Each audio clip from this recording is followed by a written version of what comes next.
जो question paper solve करतो त्याचा आपण पार्ट 2 जे आहे ते म्हणजे थोडंसं तो आता इथे आपल्याला संस्कृतचे अजून वाक्य वगैरे बनवणं 7वीच्या स्टँडर्डमध्ये खूप येत नसतं. मग आपण एकदम सोपी काय वाक्य ठेवायची ते आपण ह्याचे पण व्हिडिओज बघितलेले की सोप्या ह्याच्या चित्रवर्णन कसं करायचं ते व्हिडिओज पण बघा. मग पहिलं वाक्य आपण नेहमी वाचलायचं इदम चित्रम षष्ठी विभक्तीमध्ये ग्रामस्य. मग ग्रामस्य अस्ति म्हणजे हे चित्र काय आहे गावाचं आहे. मग इदम चित्रम ग्रामस्य अस्ति. मग आता इथे दिलंय महिला पूरयितुम जलम. मग आता इथे कूप पण दिलंय. मग महिला जलम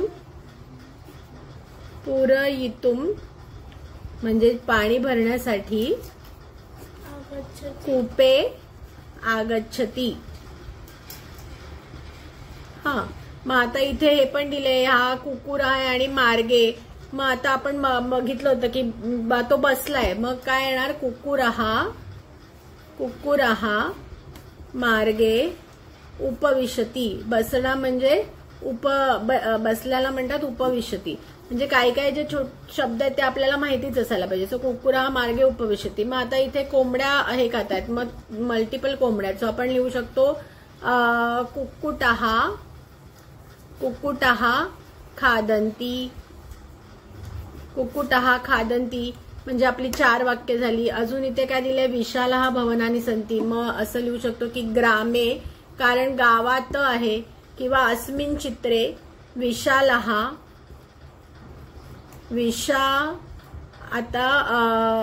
मग आता इथे भरपूर सारी घरे आपल्याला बोलायचे. मग ग्रामे विशालहा भवनानी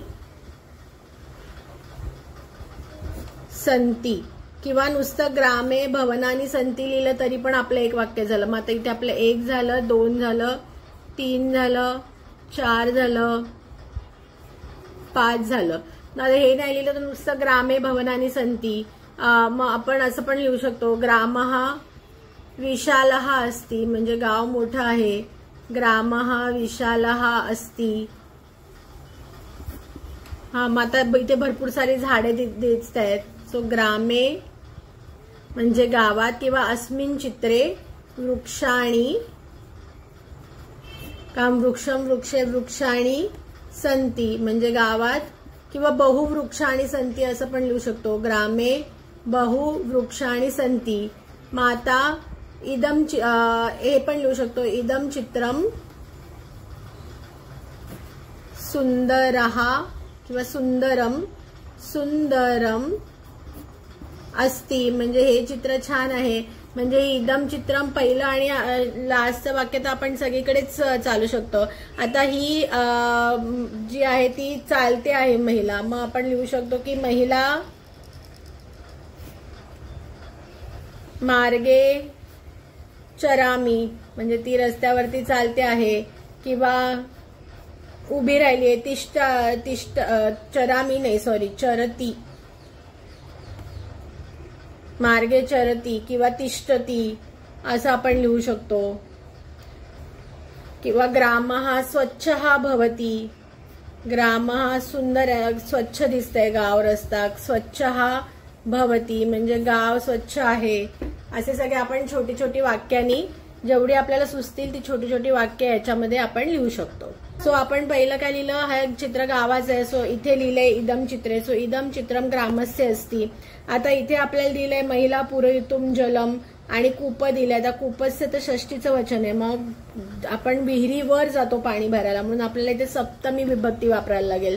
सो महिला जलम पूरयितुम कूपे आगच्छति. आता एवढं काही आठवत नसेल तर फक्त आपण असं लिहू शकतो की ग्रामहा कूपहा अस्ति म्हणजे सॉरी ग्रामे कूपहा अस्ति किंवा इदम चित्रे कूपहा अस्ति म्हणजे एक त्याच्यामध्ये विहीर आहे. एवढं काही लिहिता नाही आलं तर फक्त एवढं लिहिलं तरी चालतं. आता इथे लिहिले कुक्करहा आहे. मग कुक्करहा मार्गे बसला येतो म्हणून कुक्करहा मार्गे उपविशती. नंतर इथे कुक्कुट पण आहे आणि ते काहीतरी खात आहेत. सो कुक्कुटहा खादंती.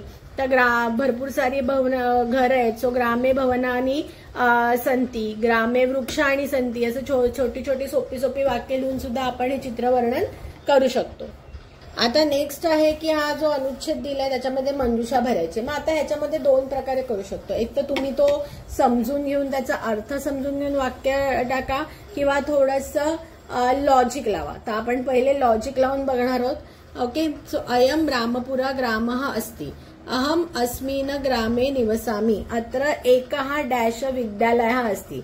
आता इथे एकः आणि विद्यालय आहे आणि जे आपल्याला मंजुषा दिली आहे तिथे दिले स्नेहन, पशुपालन, शुद्धम, माध्यमिकः आणि क्षेत्राणी दिले. आता आपल्याला सपोज कशाचाच अर्थ माहिती नाही तरी पण विभक्ती सारखी कोणाची दिसते, माध्यमिकः दिसते विद्यालयासारखी. सो आपण इथे लिहिणार आहोत माध्यमिकः इथे येणार.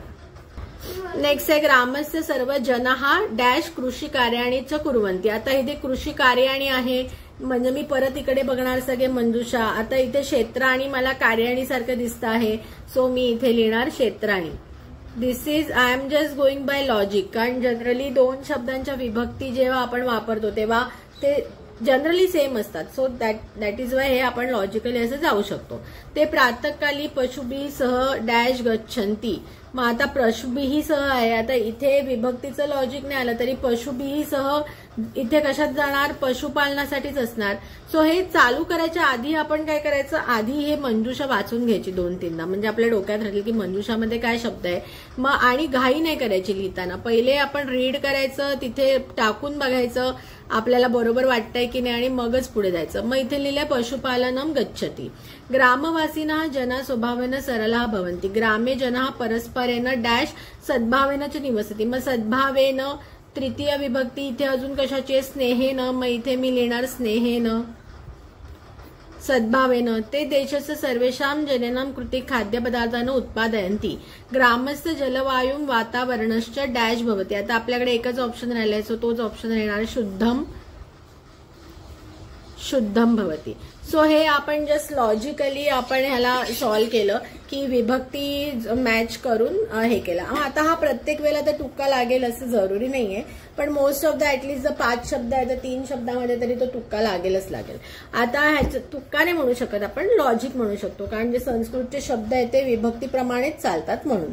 आता आपण ह्याच्याप्रमाणे जाऊ, मिनिंग प्रमाणे. सो अयम रामपुरा ग्राम असते म्हणजे हे रामपूर नावाचं गाव आहे.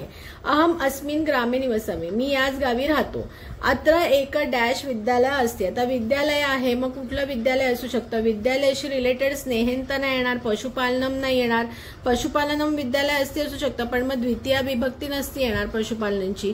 शुद्धम माध्यमिक. मग माध्यमिक प्राथमिक म्हणतो आपण म्हणजे संस्कृतमध्ये किंवा मराठीमध्ये. सो अत्र एक माध्यमिक विद्यालय असते म्हणजे इथे माध्यमिक शाळा आहे. ग्रामस्य सर्वे जनाः डॅश कृषी कार्याणीच कुर्वन्ति. म्हणजे सगळे शेताची कामं करतात. मग शेतीची कामं कुठे करणार, शेतात करणार. सो ते शेतासाठी शब्द आहे क्षेत्राणी म्हणून मी ते क्षेत्राणी लिहिणार. ते प्रातःकाले पशुभी सह डॅश गच्छन्ति म्हणजे गावी पशुभी सह कशासाठी जातात, पशुपालन करायला. बरोबर, पशूंना चरायला घेऊन जातात. सो इथे येणार आन्सर पशुपालनम गच्छति. ग्रामवासीना जना स्वभावेन सरला भवन्ति म्हणजे ग्रामवासी कसे स्वभावाने सरळ असतात. ग्रामे जना परस्परेन डॅश सद्भावेन निवसती. मग सद्भावेन म्हणजे किती, परस्परांप्रती आदर आणि मग अजून दुसरा काय शब्द आहे रिलेटेड की स्नेह. आदर आणि स्नेह म्हणजे प्रेमाने ते एकमेकांबरोबर राहतात. ते देशस्य सर्वेषां जनानां कृते खाद्यपदार्थानं उत्पादयन्ति म्हणजे ते देशाच्या सर्वच लोकांसाठी खाद्यपदार्थांचं उत्पादन करतात. खाद्यपदार्थांचं म्हणजे काय, ते शेतामध्ये धान्य पिकवतात. ग्रामस्य जलवायू वातावरण.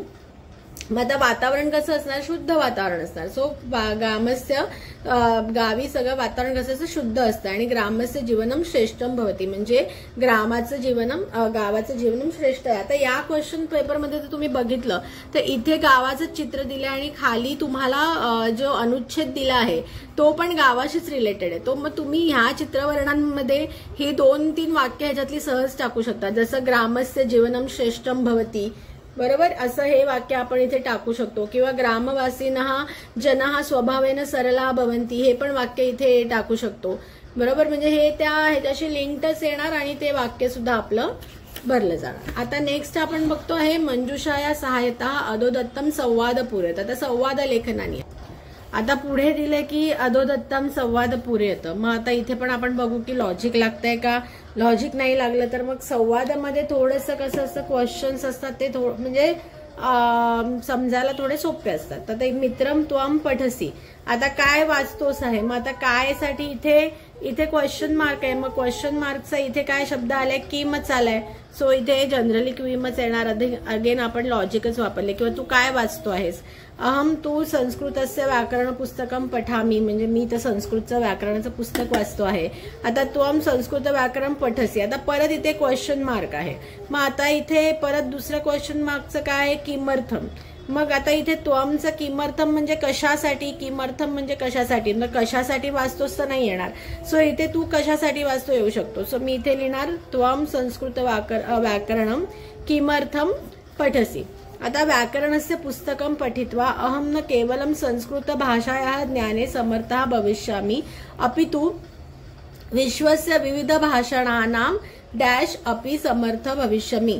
आता विश्वस्य विविध भाषाणां, मग आता इथे कशामध्ये येणार, जननीम तर वाटत नाहीये. जननी म्हणजे सर्वोत्तम पण वाटत नाहीये. विविध भाषाणानां सर्वोत्तम अपि समर्थ भविष्यामी पण नाही. म्हणजे ज्ञानाशीच रिलेटेड. सो अपितु विश्वस्य विविध भाषाणानां ज्ञाने, म्हणजे भाषणांच्या ज्ञानाने समर्थ होणार आहे. असं हे जास्त बेटर वाटतंय. ओके. संस्कृत किंवा ज्ञानात समर्थ होणार आहे. संस्कृत भाषा विश्वस्य अनेक भाषणाणाम डॅश असती. आता संस्कृत भाषा बालिकासारखा आहे, म्हणजे इथे त्याच्याशी रिलेटेड विभक्ती सर्वोत्तमाच आहे. आणि संस्कृत भाषा विश्वाच्या अनेक भाषणांमध्ये काय असणार आहे, सर्वोत्तमाच पर्याय बेस्ट वाटतो आहे. सो सर्वोत्तमा अस्ति. संस्कृतस्य ज्ञानं संगणकस्य प्रयोगाय अपि आवश्यकम् अस्ति. यतः संस्कृत भाषा संगणकस्य प्रयोगाय जननीं भाषा अस्ति. नाही, सॉरी. सो नाही, इथे आपलं रॉंग झालंय. आता इथेच आपण संस्कृत भाषा संगणकाचे प्रयोग आहे जननीम भाषा असती असं तर येणार नाही. मग इथे सर्वोत्तमा भाषा इथे येणार, सर्वोत्तमा भाषा असते. आणि इथे येणार आपल्याला संस्कृत भाषा विश्वस्य अनेक भाषणानां जननीम असते. म्हणजे काय की संस्कृत मधूनच सगळ्या ज्या आहेत भाषा त्या हे झाल्या आहेत. सो प्रत्येक वेळेला लॉजिकनेच होईल असं नाही. अब तुम्हाला अर्थ माहित नसेल तर थोडंसं मागे पुढे होऊ शकतं, पण लगेच आन्सर लिहायला जायचं नाही. 2-3 वेळा त्याच्यात शब्द टाकून वाचायचं, विचार करायचा, बरोबर वाटतं की, आणि मग हे फायनल करायचं. आता आपण अर्थाने बघूया. आता मित्रत्वम डॅश पठसी, म्हणजे तू काय वाचतोय. सो कायला मी किम लिहिणार, किम पठसी. अहम तू संस्कृतचे व्याकरण पुस्तक पठामी, म्हणजे तो सांगतो मी संस्कृतचं व्याकरणाचं बुक वाचतोय. तम संस्कृत व्याकरणम डॅश पठसी, म्हणजे आता कशासाठी वाचतोय हेच बेटर आहे. सो कशासाठीचं आपण किमर्थम लिहिलं तर व्याकरणाचं पुस्तकं पठित्वा, म्हणजे व्याकरणाचं पुस्तक वाचून अहम न केवलम संस्कृत भाषा ज्ञाने समर्थ भविष्यामी, म्हणजे मी फक्त संस्कृत भाषाच्या ज्ञानानेच समर्थ होतोय असं नाही, तर अपितु विश्वस्य विधी भाषाणानां, म्हणजे का मी दुसऱ्या पण ज्या जगामधल्या विविध भाषा आहेत त्याचं पण ज्ञाने अपि समर्थ भविष्य, म्हणजे त्याच्या पण ज्ञानाने मी समर्थ होतो आहे. म्हणजे आता इथे ज्ञाने समर्थ हा भविष्यमी आहे, तर इथे पण जनरली लॉजिकली पण आणि अर्थाने पण इथे ज्ञाने समर्थम भविष्यमी येणार. संस्कृत भाषा विश्वस्य अनेक भाषणानां डॅश असती. मग आता आपल्याकडे सर्वोत्तमा आणि जननीमच राहिले, तर जननीम सर्वोत्तमा असती अतर असतं अनेक भाषणानां, सर्वोत्तमा असती पण येऊ शकतो, पण ती त्या सगळ्या भाषांची जननी आहे. सो जननीम असती हे जास्त बेटर आहे. संस्कृतस्य ज्ञानम संगणकस्य प्रयोगाय अपि आवश्यकम असती, म्हणजे संस्कृतचं ज्ञान तुम्हाला संगणक वापरण्यासाठी पण आवश्यक आहे. यतः संस्कृत भाषा संगणकस्य प्रयोगाय डॅश भाषा असती. यतः संस्कृत भाषा संगणकस्य प्रयोगाय सर्वोत्तमा भाषा असते. अशा प्रकारे आपण हे वाला कंप्लीट करणार आहोत. पुढचं आहे की पत्रलेखन करायचंय. मित्राय विवाह प्रसंगे निमंत्रणम पत्रम, आणि इथे पण मंजुषा दिली आणि ते टाकायचंय. मग इथे अत्र कुशलम, आता अत्र कुशलमला तत्रास्तूच येणार. कुठल्याही पत्रकामध्ये मी इथे कुशल आहे आणि तू पण तसाच असेल अशी मी आशा करतो असा याचा अर्थ येतो. मग अत्र कुशलमला इथे नेहमी तत्रास्तूच येणार. तर भवान इदम डॅश अतीव प्रसन्न भविष्यती यत मम डॅश विवाह डॅश जातः.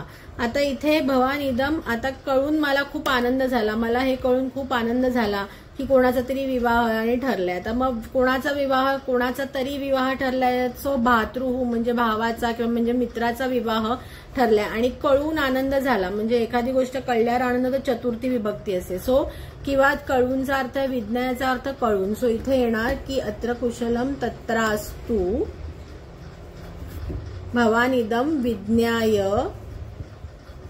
हे पत्र जरा 2-3दा वाचलं की त्याला आपला थोडासा अर्थ लक्षात आणून मग त्याच्यामध्ये वाक्य हे टाकायचं. यत मम भातृहु विवाह, आता म्हणजे भावाचा विवाह, म्हणजे जनरली ज्याचं षष्टी विभक्ती असेल तोच शब्द इथे येणार. आणि जातः, आता जातःला स्थिरची विभक्ती सेम आहे, सो मी इथे लिहिणार स्थिरः जातः, म्हणजे भावाचा विवाह फिक्स झाला आहे. आगमिनी मासे प्राथमिक दिन एव डॅश भविष्यती, म्हणजे काय भविष्यती, एव मांगलिक कार्य भविष्यती, म्हणजे हे मांगलिक कार्य ठरलेलं आहे.